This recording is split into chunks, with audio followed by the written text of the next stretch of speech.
Kama tulivyozungumza pale Rutana mara ya mwisho, mimi na makamu wangu mwenyekiti wa bodi tulisema tunaenda kutengeneza kitu kizuri kwa ajili ya wanachama na mashabiki wa Simba, na tangu wakati huo tumekuwa tunafanya kazi usiku na mchana kujaribu kuchakata kupata kampuni zenye uhakika wa kuweza kutengeneza kadi za wanachama wa Simba. Tuliwaambia kwamba tunakuja kutengeneza kadi ambazo ni za kisasa, kadi ambazo zitakuwa zinafanana na klabu kubwa kabisa barani Afrika, Simba Sports Club.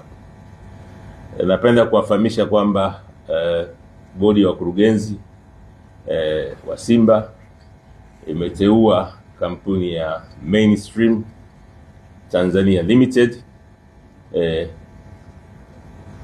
kuwa kampuni itakayotengeneza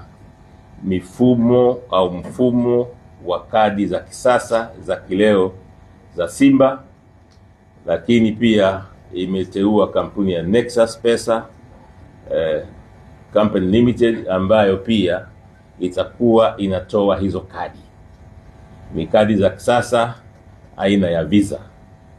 Kwa hiyo hizi kampuni mbili kwa kushirikiana na Simba zitafanya kazi usiku na mchana kuhakikisha kwamba hizi kadi zinatolewa haraka iwezekanavyo. Sasa mchakato jinsi gani tutaanza kuanzia hapa mpaka siku ya kwanza ambayo tutafanya tukio kubwa la kutoa kadi, launch kadi ya kwanza ya kisasa aina ya Visa kwa wanachama wetu. Naomba nimwachie makamu wangu mwenyekiti ambaye mwenyekiti wa klabu, akiwa mwenyekiti wa klabu, mimi ni mwanachama wake.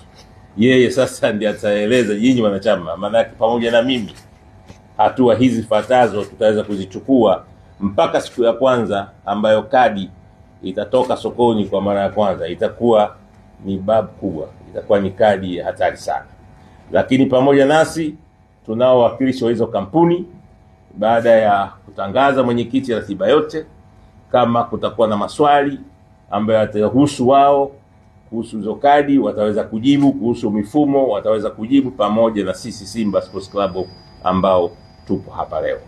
Kwa hiyo naomba nikaribishe mwenyekiti wangu wa klabu uweze kutoa hiyo timetable, timeline na yote kuhusu maandalizi yatakavyoenda kwa ajili ya matawi na wanachama waliopo na wapya. Karibu sana.